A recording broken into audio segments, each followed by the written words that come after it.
forgot, so let me... Alright guys, so today, 8.7. We are not covering 8.6. 8.6 is doing integration by using tables. It's not covered in this, as part of this course. But basically it's just what it sounds like. You're integrating, but there's a table to assist you. It's really not that difficult. But anyways, that is not part of this course, so we're going to go ahead and jump into 8.7, which is titled the Indeterminate Form. And we're going to use L'Hopital's.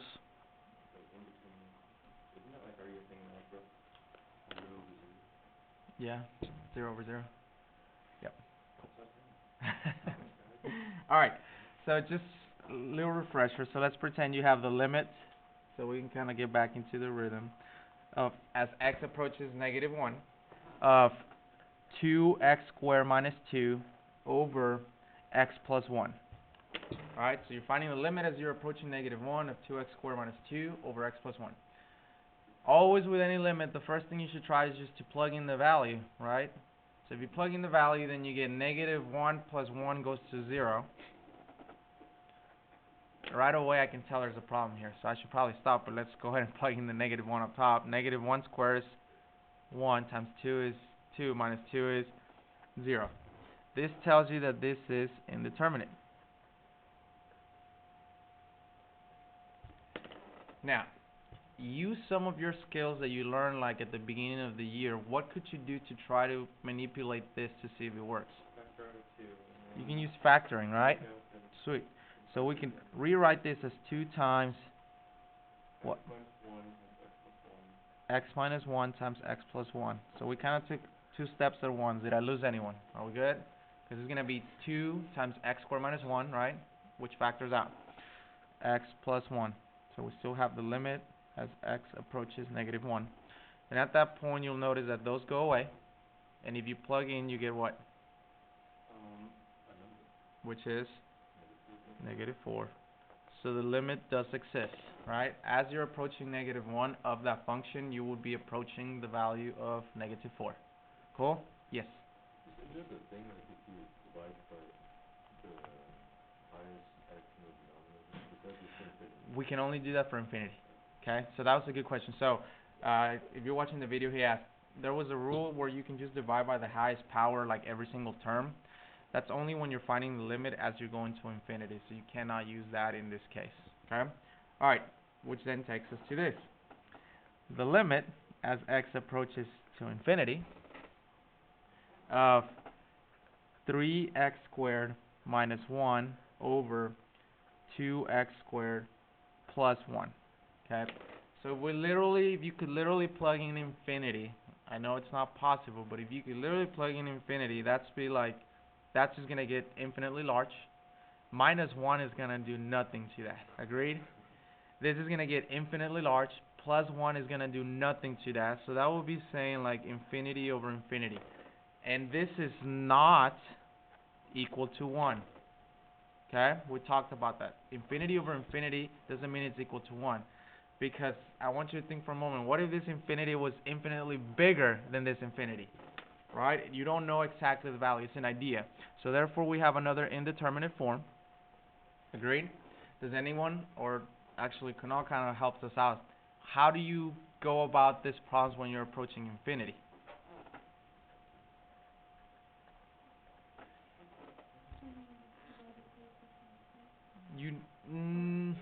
Well, this one, You have to look at the thing. this one, there was a trick to it. This one, I agree. Because they have the same power, remember there's this rule, this trick, that if they have the same power, those minus 1 and plus 1 don't really matter. It will just be equal to the division of the leading coefficients. There's that trick to it. But the reason why the trick works, I want to make sure that if you're watching the video, you understand why this is true. We're going to use what Kunal said earlier. You're going to find the highest powered degree. So let's pretend I'm going to rewrite this problem. So x approaches to infinity. So the highest powered degree is x squared. So what do I do with the x squared, Kunal? every single term by x squared. So it's like the numerator is going to become 3x squared divided by x squared minus 1 over x squared plus 2x squared divided by x squared plus 1 divided by x squared, right? If you do that, the x squares here go away, the x squares here go away, right? Leaving you with the limit as x approaches infinity of 3 minus 1 over x squared over 2 plus 1 over x squared, right? The limit as you approach a constant, remember, it's just going to be that constant. So this is going to be equal to 3 minus, well, think about it. As this gets larger and larger, 1 divided by a larger and larger number approaches 0, right? 2 plus 0, 3 over 2, just like we had said earlier. Cool? So this is the reason why this, you can just use that, okay? But you can only use that when the powers are exactly the same. Cool? Alright, so now, does this refresh your memory on indeterminate forms? Cool? Alright, not all of the indeterminate forms can be evaluated by algebraic manipulation. And that's when we're going to introduce L'Hopital's rule. And there's a lot of writing to it, so let me just switch spirals so you can kind of look at it. And you can either copy it or just kind of listen and... Alright, so if you're watching the video, just go ahead and pause this and copy this down. Alright, so let's go ahead and start with the first example, unless you've already copied it down. But here we go. Example number 1. So let's say you have the limit as x approaches 0 of e to the 2x minus 1 divided by x. Well, if we simply plug in 2 times 0 is 0, e to the 0 is 1, 1 minus 1 is 0, and over 0, so we have the indeterminate form. Okay? So now, thanks to L'Hopital's rule, what can you do? Take the derivative of the numerator and take the derivative of the denominator. Here's where I want you to be careful. Listen, this is not telling you to use the quotient rule. It's telling you to take the derivative separately. Treat them as separate functions, like the top is a function and the bottom is a function. Don't treat the entire thing as one function, otherwise you're going to have to use the quotient rule, and then L'Hopital's rule will not work. Okay? So then, this will become the limit as x approaches 0 of, what is the derivative of the numerator? 2e to the 2x divided by, what's the derivative of x? 1. So at that point, if we plug in 0, e to the 0 is 1, times 2 is 2 over 1 is 2. So if the derivative does not work, then that's what the limit is going to do? Not quite. So that's a great question I'm going to cover here in a couple examples ahead. But if you do the derivative and you plug in and you still get like 0 over 0 or something like that, you can take another derivative. You can derive as many times as possible until it works. Obviously, some problems you will recognize that you will, no matter how many derivatives you take, it's just not going to work, and then there's a trick to it. Okay? Alright, questions on the first example? Alright, example number 2. The limit as x approaches infinity of the natural log of x divided by x. Alright, so first, if you try to just pretend infinity is a number, right? If you take the natural log as the numbers increase, wouldn't you just get a larger and larger number? So it will be infinity over infinity, right? So we have an indeterminate form. So thanks to L'Hopital's rule, we can take the derivative of the natural log of x, which is 1 over x, and the derivative of x is just 1. And if you just plug in this, and it's the limit as x approaches infinity of 1 over x, as x gets larger and larger and larger and larger and larger, you're approaching 0. Cool? Do I need to show you a few more of this, or do we got the simpler ones? We're good? Okay.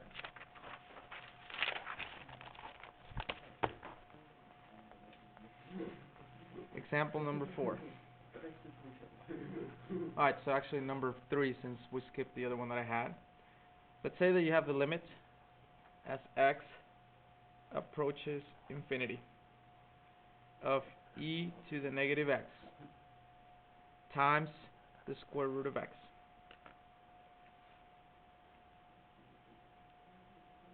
Alright, what do you guys think? Nope.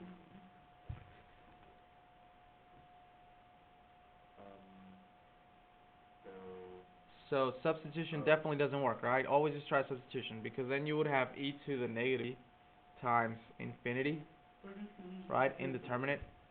So what do you guys think? I would rewrite this. You have a negative. Remember your negative exponent limit as x approaches infinity of the square root of x divided by e to the x, right? Because that negative just tells you, hey, you can just rewrite me as a fraction. And then at that point, does it work? It still doesn't work, right? Just rewriting it didn't help us, so what do? Do the derivative, L'Hopital it. Is that a word? L'Hopital it? Let's make it a word. Let's L'Hopital it. So limit as x approaches infinity. What's the derivative of square root of x? 1 half x to the negative 1 half over, what's the derivative of e to the x?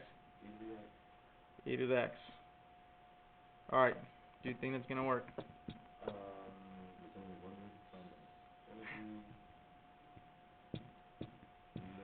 No. Okay, can I rewrite this just because it kind of bothers me a little? So 1 over Couldn't it just be 1 over 2 square root of x e to the x, right? Which is 1 over, well, what do you think is going to happen here? So 1 over infinity, right? What you think about it, that means that this is just going to get larger and larger and larger and larger and larger. 1 over infinity is, I know this sounds weird to write, I wouldn't write it like that, but just so that you know what's happening here, it's going to be 0. Sweet. Alright. Let's rule. Here we go. Let me cover it up. Indeterminate products. So here's what happens. Let's say you have something written the way, like I have 3 examples up here. So let's say you have the limit as x approaches 0 of x times 4 over x equals to 4. So I'm telling you that's what it's equal to, okay?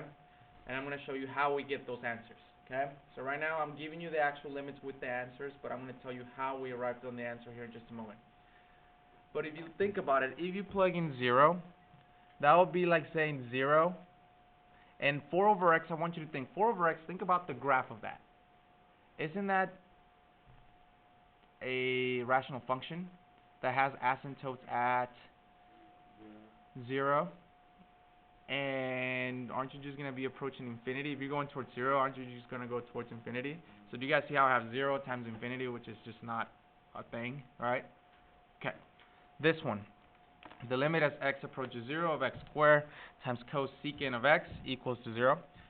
Okay, so if you plug in 0, and we're going to approach it from the left, okay?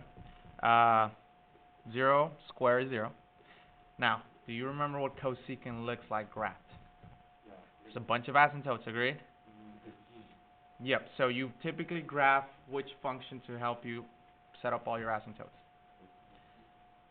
Sine, right? So you use the sine function, and that helps you create all your asymptotes. So again, there's an asymptote. So as you're approaching 0 from the left, you have an asymptote, and your function is going to be approaching negative infinity at that point. Again, 0 times negative infinity, not a thing. Okay? Last one, you have x times sine of 1 over x equals to 1. We kind of have the same situation where we have this infinity times 0. Okay?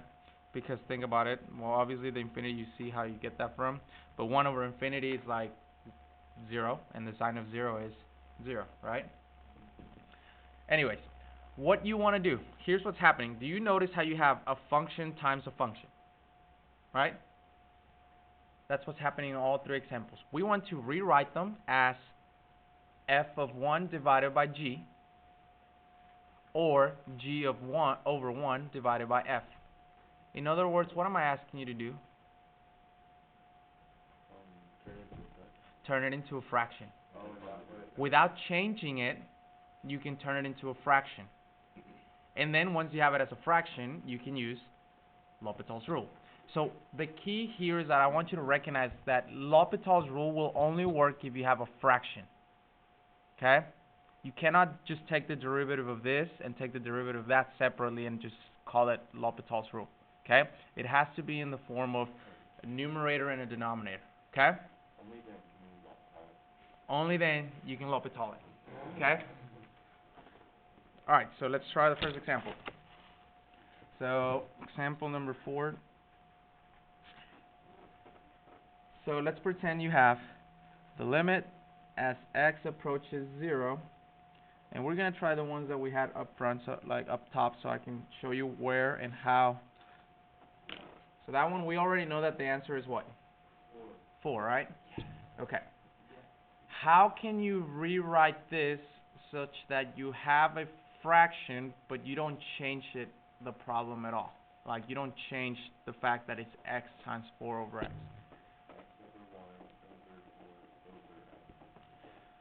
So, you're saying x over 1 over 4 over x?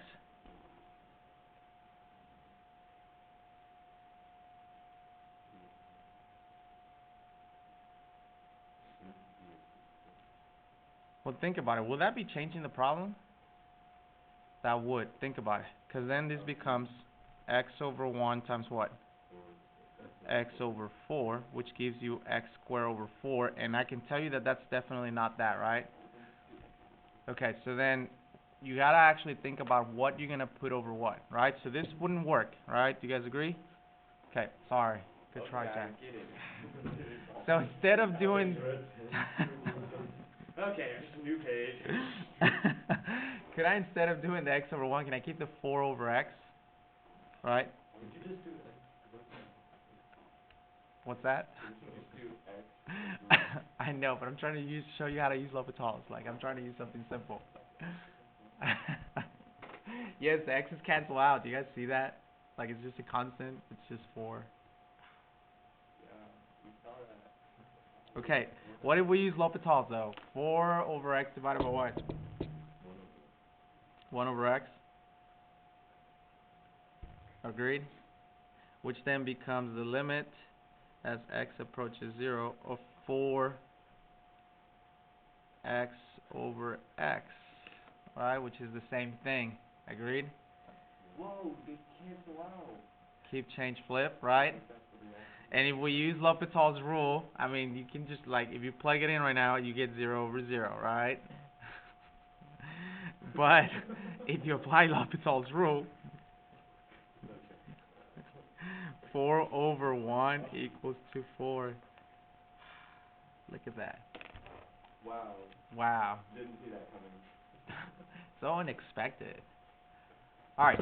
Yes, I agree. I would not use L'Hopital's rule at all here, but I just thought this was a good example to help you rewrite. Algebra teachers, dude, they like freaking whole page. My pre-AP pre-cal will be stuck with that. Like, anyways. Wow, just dissing them on the internet. Yes, I am dissing them on the internet. Alright, next one. So we'll try the other one, which was the limit as x approaches 0. We had x squared cosecant x.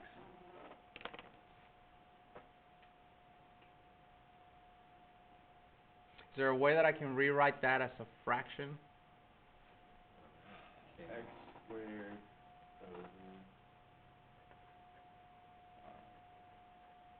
Okay, hopefully this one is pretty simple to recognize. Hopefully you recognize that cosecant is the reciprocal of what? So couldn't you just then rewrite this as x squared over sine x, right? It's kind of like, as a math teacher, I'm asking you to do the opposite of what I've been telling you, which is never leave a fraction as your answer if you can simplify it. I'm telling you to do that now, okay? And then at this point, if you plug in 0, then again you get 0 over 0, indeterminate, agreed? So then you can use L'Hopital's rule. Limit as x approaches. One thing I keep failing to mention, but I'm hoping that you recognize this, is that the reason why I can use L'Hopital's rule is because x squared is continuous, right? And sine of x is continuous, right? Okay, so 2x over sine of x. And then what happens? Wait, so it's actually the derivative sine? Oh, sorry, yes, the derivative of sine, duh. Okay, sorry. The derivative of sine is cosine. Not really. So 0 over 1, which is 0, right? Which takes us to the last example, which was the third one there that you had on top. So number 6, so the limit, was it as it approaches infinity? Yeah, as x approaches infinity of x times sine of 1 over x. So there's got to be a way that I can rewrite this without changing the problem so that it looks like a fraction.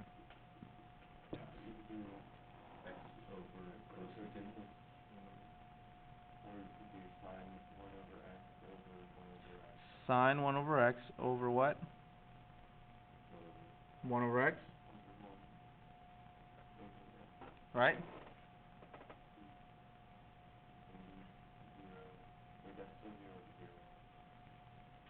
You guys with me? Like, do we understand how we got here, though? Like, how this is the same thing as that? If you simplify it, it's like this divided by a fraction, so you multiply by the reciprocal and you get right back to here. Right? Okay, so if you plug in infinity here, this is infinitely large, right? Which gets it to 0, so sine of 0 is 0. And same situation, so we just rewrote it, but it didn't work, so now we can L'Hopital it, right? So then the limit as x approaches infinity, what is the derivative of sine of 1 over x?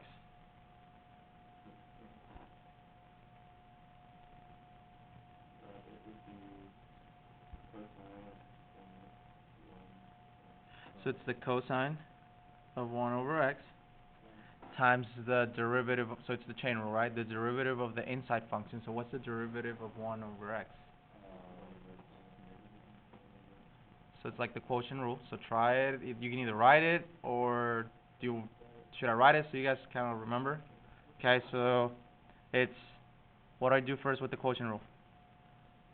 I bring up the bottom, right? So x times the derivative of the top, which is 0, minus the top number times the derivative of x, which is 1. And what do I do with the bottom square? Right? You guys recall that? Over the derivative of the denominator, which happens to be the same thing, right? So let's just simplify this. So wouldn't it just be negative 1 over x squared? Right. Yep. Right? X squared, I'm sorry. Cool. And hopefully, so I don't have to write it down, do you guys recognize that this will be the same thing as this, which will go away, which leaves you with the limit as x approaches infinity of cosine of 1 over x, so which is cosine of 0, which is 1.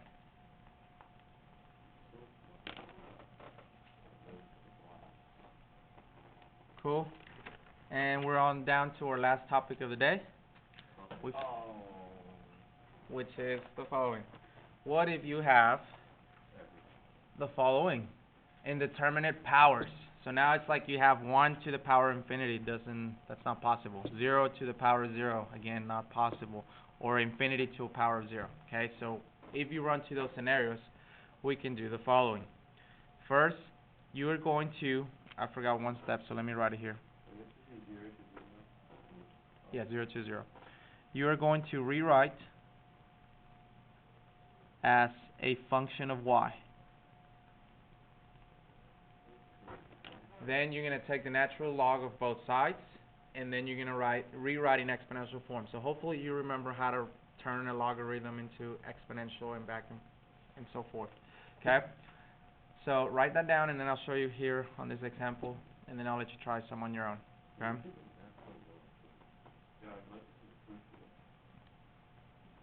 Me too. I haven't even looked at the proof of this, honestly.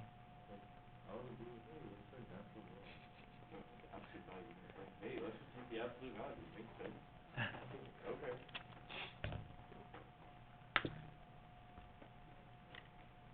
Alright, let's pause this while you're writing. Alright. So, once you have this written in the form of y equals, right, so, sorry, I forgot to press play here in just a second. I'm going to remember the properties of limits is that you can pull out a constant. So I pulled out the constant, so I went from here to here, and I divided by 5. After I divide by 5, I did the second step, which is take the natural log of both sides. So I have the natural log of the left-hand side and the natural log of the right-hand side. Cool? Alright, here's what you will do next.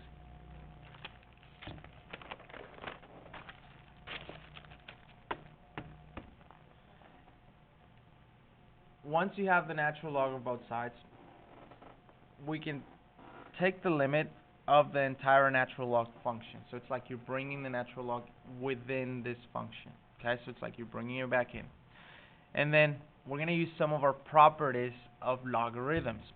Remember that when you have a power, you can use the power rule of logarithms to take the power and bring it to the front. Right? So it's like now I went from having this with a power to no longer having a power, bringing the power to the front. So now you have the natural log of y over 5 is equal to the limit as x approaches 0 from the right of x over 3 times the natural log of x. At this point, you'll recognize that you have what we just did earlier. You would have 0 times, what's the natural log of 0? Undefined, right? So it's like infinity. So you have 0 times infinity, which is one of the rules we just covered a few minutes ago. So that means we're going to rewrite this in a way that I can have it as a fraction. Cool? When I plug in 0, now I get negative infinity over infinity. Again, not possible. So I can use L'Hopital's rule. Okay? So then, notice how on the left-hand side I still haven't done anything. I'm just leaving it as the natural log of y over 5. So once I use L'Hopital's rule, the derivative of natural log of x is 1 over x, and the derivative of 3 over x is negative 3x squared. Cool? I simplify this out, and it essentially becomes x over negative 3. Cool? Alright, so now as you're plugging in 0, what happens? 0 over negative 3 is just 0, right? So the limit as x approaches 0 from the right of x over negative 3 is simply 0, right? So now you have the natural log of y over 5 equals to 0. You want to, once you take this step, you're almost done. Can you rewrite that as an exponential? Remember that a natural log has a base of e, the circle method. From here to there, and that's equal to that. Do you guys recall that? So e to the 0 power is equal to y over 5. E to the 0 power is equal to y over 5. Solve for y. Y is equal to 5. So the limit as x approaches, I got to go all the way back to the beginning, right? So I'll flip back. The answer is basically saying the limit as x approaches 0 of this function is equal to 5. Cool? Here we go. And that's all I got for you today. I gave you a few problems for you to practice on this on the homework. It is on page, I have no idea, section 7. I don't remember the page. Okay? That's all I got.